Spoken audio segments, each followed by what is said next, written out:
Podemos, pode ir.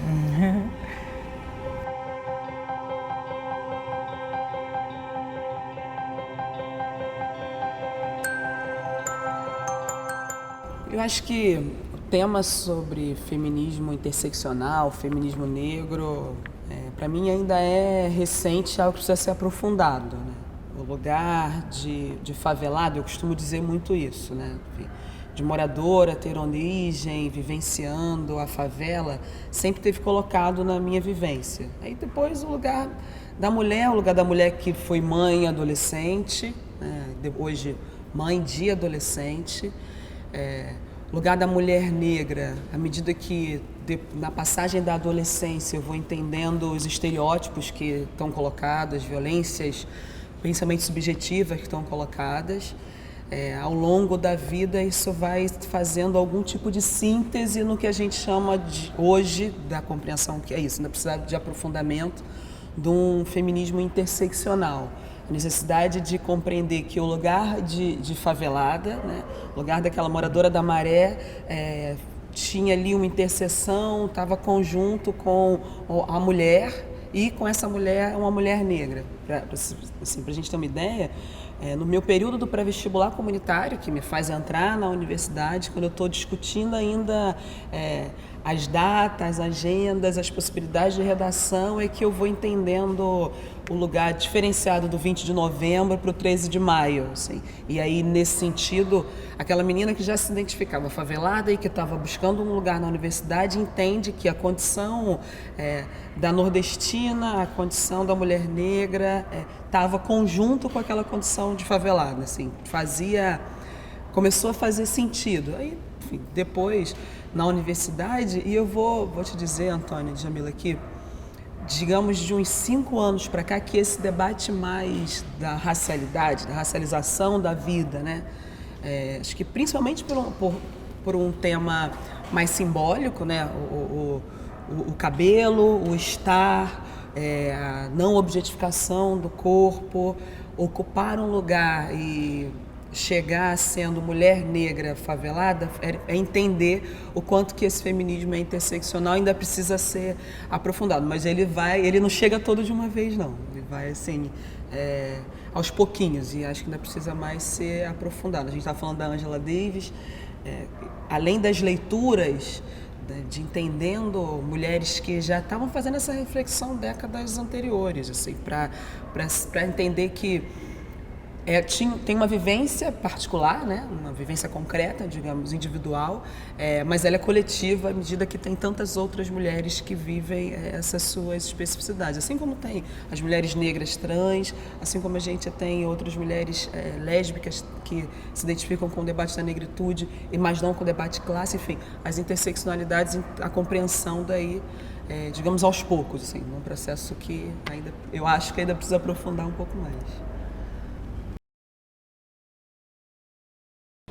Eu fiquei satisfeita com o 8 de março de 2017, Antônia. Assim, ter ido e tirado foto com algumas mulheres negras e lésbicas, por exemplo, que estavam com uma coluna, digamos, para a gente tentar exemplificar, como se fosse uma ala dentro do ato, né? Como se uma ala dentro de uma escola de samba era uma coluna de mulheres que não estavam reivindicando estar com a primeira faixa central, mas elas tinham cartazes falando desse lugar de lésbico, desse lugar de negra, desse lugar ainda com foto, fazendo a menção às panteras, assim, reivindicando o seu espaço dentro do feminismo, mas fundamentalmente, nessa perspectiva da interseccionalidade que a gente falava anteriormente, dialogando com a diversidade feminista que estava colocada. Assim como eu vi meninas que estão em grêmio estudantil, estavam todas elas da mesma escola juntas, enfim, tinha muita cor, né? Tinha esse lugar das gerações, mas tinha um colorido maior. Eu acho que, enfim, acompanho os atos do 18 de março pelo menos desde o início dos anos 2000, de 2006, 2007, assim, em alguma linha de organização, de tentar ajudar na construção do ato.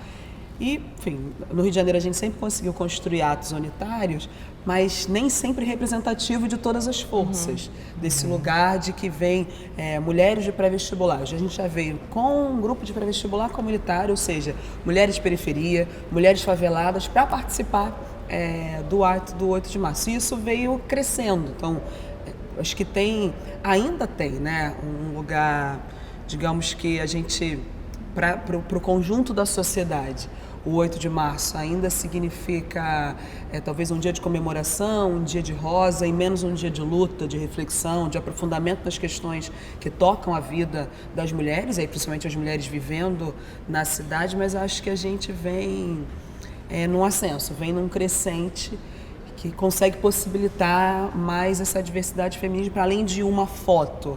Acho que um caminhar no ato, enfim, cheguei na concentração, a gente conseguia identificar mulheres anarquistas, mulheres de partido, enfim, um conjunto mais amplo, enfim, acho que numa crescente de participação das mulheres. É uma mesa utópica. Se a gente pega os dados hoje de 10 a 12, no máximo a gente chega a 15% das mulheres nas casas legislativas, em linhas gerais, e se a gente aprofunda isso para essas mulheres que estão em maiores condições de vulnerabilidade, ou seja, para quem esse público deveria estar voltado em termos de política pública, né? Já que a nossa vivência enquanto mulher negra é uma vivência diferenciada na cidade, a gente precisa colocar mais mulheres negras ainda nesses espaços de poder e de decisão. Assim, né? Nas cidades, o lugar onde a mulher mais sofre assédio, no geral, são nos transportes. Né? Ao mesmo tempo é uma, digamos, quase que caixa de Pandora mexer nas relações de transporte, porque mexe com o empresariado, você mexe com ganho, com lucro, infelizmente com uma relação dentro no grosso da política que não vai estar focado, por exemplo, nos lugares de horários noturno e periferia que atendam a maioria das mulheres negras, porque são lá que nós estamos, para reverter de fato uma política pública para esse grupo. Então, quem legisla hoje, no geral, e aí âmbito nacional ou se a gente pega específico de alguns municípios, é uma maioria de homem branco, heteronormativo e rico, que eu acho que isso é importante dizer, né? Nessa relação da desigualdade que está colocada, principalmente a desigualdade econômica, que a gente, mulher negra, está na base da pirâmide, né? Nós estamos no topo da pirâmide quando a gente fala de índices de violência, estupro, né? O dossiê Mulher, lançado no Rio de Janeiro no último ano, que pega uma década, que a gente pega aí um espaço, o número de estupro com relação às mulheres negras aumentou mais de 50%. E aí não se trata de hierarquizar a dor, eu falo muito isso com relação, nós não queremos violência contra as mulheres, ponto. Mas tem um público que é mais vulnerabilizado. O número de estupro com relação às mulheres brancas diminuiu.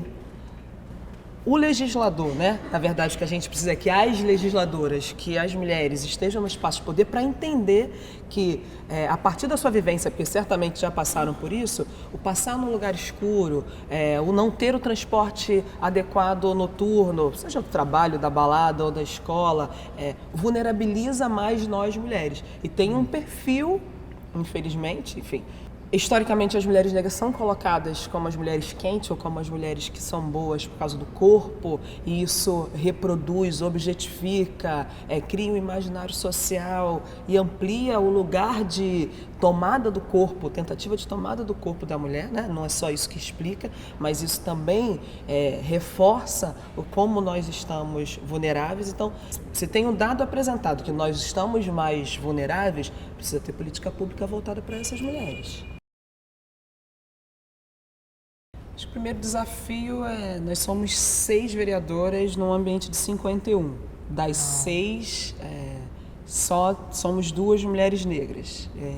E identificado mais com esse nosso campo que vai entender a mulher negra como sujeito de direito, em alguma parte das pautas somos nós duas. Talvez nem sejamos as duas nesse ponto de vista mais da esquerda, mais progressista no qual eu me encontro. Então, acho que vocalizar essa luta e colocar esse mandato que a gente está chamando desde o início, ainda do processo eleitoral, com um mote muito fundamentado nesse lugar do Ubuntu, do porque eu sou porque nós somos, de uma identidade, de um chamado a ocupar os espaços de poder. Se nós somos maioria na sociedade, mas estamos subrepresentadas, seja no processo da academia, seja no processo da cultura, seja no processo da medicina, mas também no processo da política, termos nós, mulheres negras lá, pode objetivar uma incidência maior do debate da política. Então, são muitos desafios que o mandato tá se colocando, né? Enfim, desde a gente qualificar a nossa intervenção na Câmara Municipal, que ainda tem muito de fisiologismo, ainda tem uma atuação que é diferente disso que o Djamil está falando, da relação com o território, da escuta apurada, de um contato direto. Vai ser uma escuta a partir da resolução do problema do bueiro. É óbvio que o debate de saneamento para as favelas ele é fundamental, mas aquela resolução, aquela elucidação daquele problema com relação ao bueiro vai ser utilizado muitas das vezes na Câmara Municipal como moeda de troca, como lugar não de uma atuação do poder público que tem como dever garantir direitos sociais e, nesse sentido, o debate sobre saneamento. Não, olha, eu vou arrumar o bueiro, mas daqui a 1 ano, 2 anos, a gente está aí, né? Enfim, então, qualificar a nossa intervenção, porque não vai ser esse tipo de política que a gente está apresentando, né? Enfim, ter um lugar como agora. Essa semana a gente aprovou uma suspensão de uma sessão para falar de um projeto que pega a região da Zona Norte, ali na Grande Tijuca, suspendendo para que tenha uma audiência pública. Tornar aquela casa um lugar onde as pessoas possam ocupar, né? Já que a gente está na década, no período do ocupa tudo, que as pessoas possam ocupar para participar, é um desafio. Garantir que a pauta política dessa interseccionalidade, desse feminismo negro, das mulheres de favela, das mães vítimas. A gente está conversando com algumas mães exatamente na linha do que ocorreu em São Paulo para apresentar uma semana da mulher, das mulheres vítimas, pensando que precisam de um atendimento psicossocial. O Rio de Janeiro passou, infelizmente, por um caso que foi conhecido midiaticamente, onde 4 meninos estão, né, e são metralhados com 111 tiros, né, também simbólico, e a mãe de um deles veio a falecer depois de tentar suicídio, depois de buscar ajuda na rede de saúde. Então, não olhar para esse lugar da vulnerabilidade não se valer do lugar de legislador. Então, a gente precisa estar cumprindo um papel de proposição em termos de política, né? Então, a gente tem dentro da equipe do mandato um grupo que debate negritude, um grupo que debate as questões de gênero e um grupo que debate as questões de favela. Assim. Entendendo que esse mandato não sou só eu, que já que é um mandato coletivo, popular, de 20 mãos, que a gente consiga organizar, porque enquanto a gente está aqui fazendo esse debate tão fundamental, tem gente num atendimento, tem gente numa costura, por exemplo, com a Defensoria Pública, com o Núcleo de Diversidade Racial e Diversidade, com o Nudiverte, que tem uma defensora negra, que é a doutora Lívia Cáceres, assim, cumprindo um papel e compreendendo essa vivência da mulher. Então, é um desafio de estar nesse lugar de legisladora e de fiscalizadora, então, fiscalizando, de fato, qual é a política que está voltada para esse público. Não pode ter só um centro de referência que atenda a mulher num horário reduzido ou que não vá entrar, por exemplo, nas favelas ou que não compreenda as mulheres vítimas. Então, é mais do que, quando você fala da utopia, é a utopia de que mais mulheres estejam, que é para a gente conseguir fazer o que é muito marca do feminismo negro, né? Da gente, uma sobe e puxa a outra, da gente conseguir tá junto, blocando mesmo, assim, tomando força para cumprir um papel que não é colocado para as mulheres, quanto mais para nós, mulheres negras. Então, muito desafio que o mandato tem. Não, eu espero que não seja uma onda ou uma exceção que confirme a regra, né? A gente ainda precisa refletir, aprofundar, mas um dado que eu acho que é importante, assim, eu não fui em todos os municípios da cidade, mas todas as urnas que foram apuradas do TRE, né, tinham um voto nosso.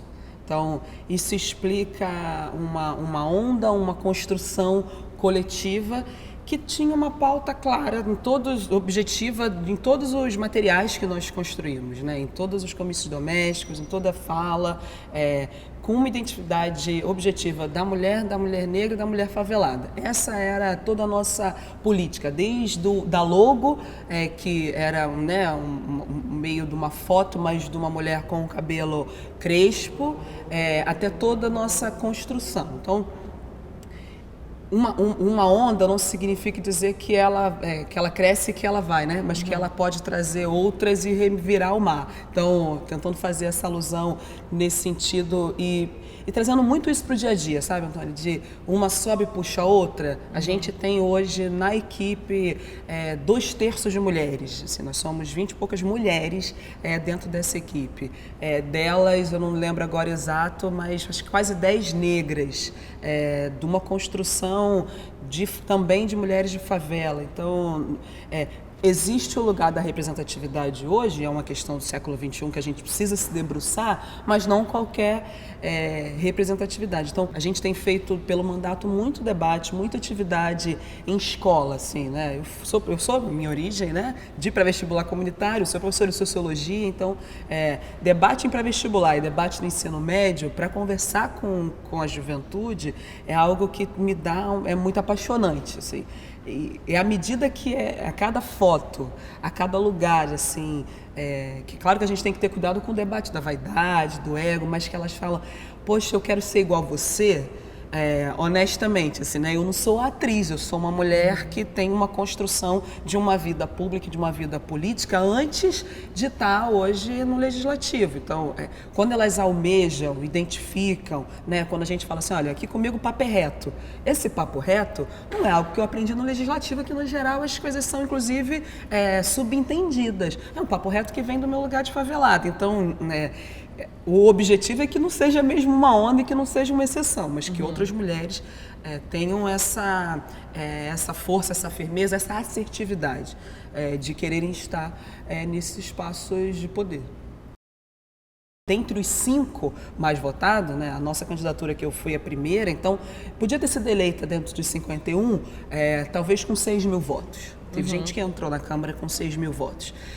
Não é essa resposta que as pessoas dão. Mesmo que alguém vá, eu vou votar naquela menina ali porque ela é negrinha e favelada, assim, a resposta não é essa. Né? Eu não acredito que, em termos de quantitativo, estar entre as 5 e a segunda mulher, com figuras clássicas, enfim, entre os 5 a gente tem um ex-prefeito da cidade próximo. Então, é uma dimensão que coloca uma resposta. A gente tem tratado muito, ainda mais sabendo que cada urna digitou lá o 577, assim, como uma resposta da cidade, uma resposta assim, eu quero essa representante nesse lugar de decisão. É porque a gente não está tratando o debate em termos de liberdade individual. Acho que esse é um ponto, assim, também vai ser considerado. É uma identificação coletiva com o povo, com a história, com a cultura, assim. E acho que é isso, redes sociais, né? Onde você fala um A e daqui a pouco a coisa toma um vulto que não é bem assim. Sobre hipótese alguma, a relação com o debate do turbante vindo da África, da rainha, da coroa, da proteção, do seu lugar, da ocupação da mulher enquanto realeza e não submissa, né, que a gente tratou muito aqui, é ao ponto de negar a liberdade de uma mulher vítima de uma doença tão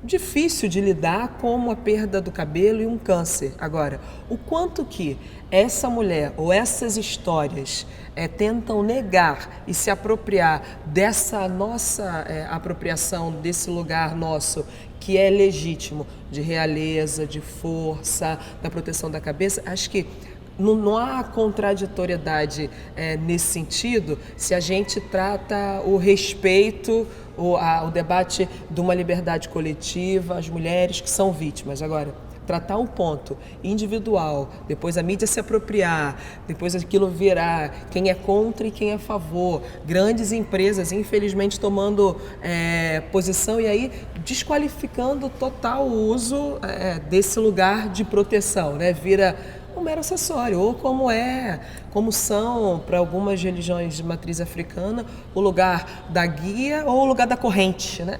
Tem gente que usa como a correntinha e não como o lugar da guia de proteção. Então, entender isso, as pessoas vão precisar, e aí tem muito acordo com o Djamila, assim, podem ficar incomodados, mas vão precisar ouvir e entender a perspectiva dessas mulheres que têm ali na sua gênese, na sua origem, um debate tão forte que é para além do que estava colocado de maneira rasteira. Até porque uma mulher negra de turbante na rua, as pessoas xingam, falam que é macumbeira, uma mulher branca é cult, é cool. Enquanto isso acontecer, é necessário que a gente precisa debater. Cada vez mais. Então, os elementos que é da cultura africana, quando sou eu usando, uma mulher negra, eu sou recebida de uma forma.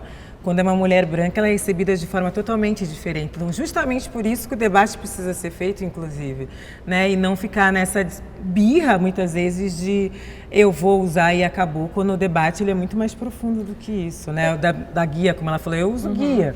Minha guia foi meu babalorixá que fez a minha guia, tem a ver com o meu orixá, não foi algo que eu fui numa loja e comprei porque achei bonito. Para mim tem todo um significado do sagrado e que eu tenho todo o direito, de repente, me incomodar de uma pessoa usando de uma maneira totalmente fora da história que carrega e do símbolo que carrega, né?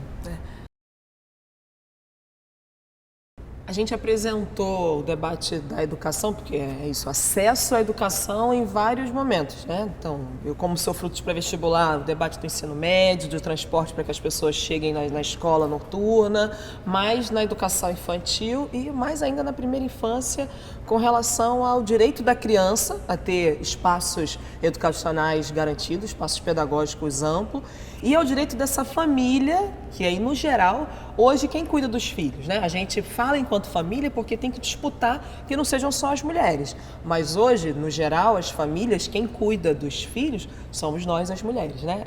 Somos nós que ficamos em casa para, no geral, o companheiro ir estudar ou trabalhar porque tem que ter mais proventos financeiros em casa.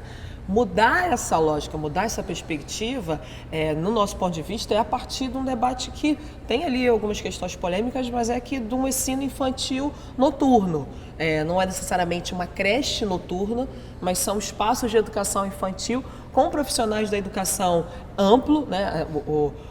A LDB, a Lei de Diretrizes e Bases, os professores e educadores, nós avançamos no conceito de quem é o educador. Então, o inspetor, a merendeira, o auxiliar e o pedagogo, a pedagoga, são educadores que, né, quando você ensina que a criança aguarde dentro da sala até liberar o corredor, quando você está falando sobre o processo nutricional, né, que tem que ter em termos de alimentação, isso tudo são processos pedagógicos que a criança aprende ainda na primeira infância.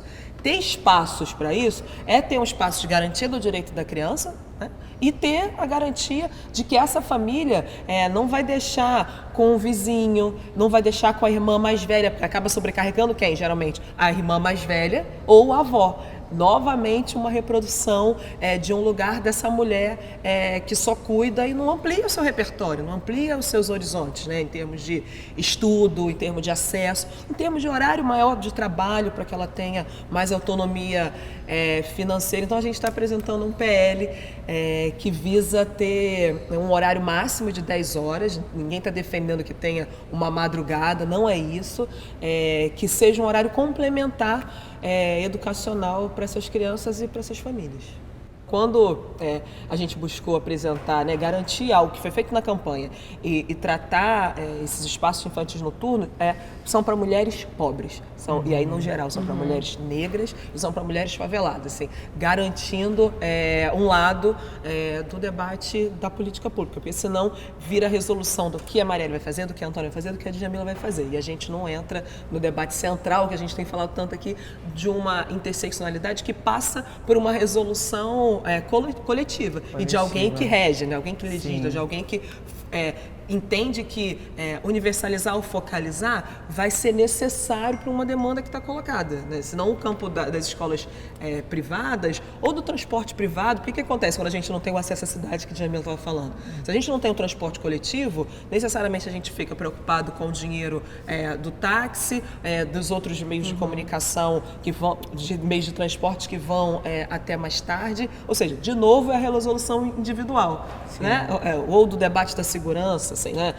Você não tem uma rua iluminada que tem o acesso da cidade garantido. Aí que a gente faz, Antônia, cheguei, Djamila, cheguei. É sempre na relação individual. Bom, e como a gente pode, se a gente tem maioria e precisa ter política pública, tem que incidir para que as resoluções sejam coletivas e não individuais. Por isso, minha mãe é professora de inglês, dá aula numa escola particular, onde hoje não existe o dia das mães ou o dia dos pais, exatamente pelas novas configurações de família. Você tem o dia da família. Óbvio que, novamente, né, pode ser uma escola particular se apropriando do debate do capital. Mas a criança que tem duas mães ou dois pais, ou que tenha uma mãe separada, não vai ser estigmatizada. Então, você está garantindo o direito da criança. E, infelizmente, no âmbito das escolas públicas, esse debate de gênero ainda é marcado por uma linha conservadora, moralista, que não, a gente, infelizmente, está distante de conseguir avançar. Ao mesmo tempo, precisa fazer essa disputa. Então, é a mesma coisa. Tem gente que acha que não tem que ter alternativa para que essas mulheres estudem à noite. Vai estudar de manhã, né? E aí, novamente, a resolução é individual. Então, não pode ficar a cargo da família que é homoafetiva explicar isso só para a sua criança e ela ser desrespeitada, e nem da família encontrar a irmã mais velha ou a vizinha para tomar conta, né? O Estado precisa garantir esse direito.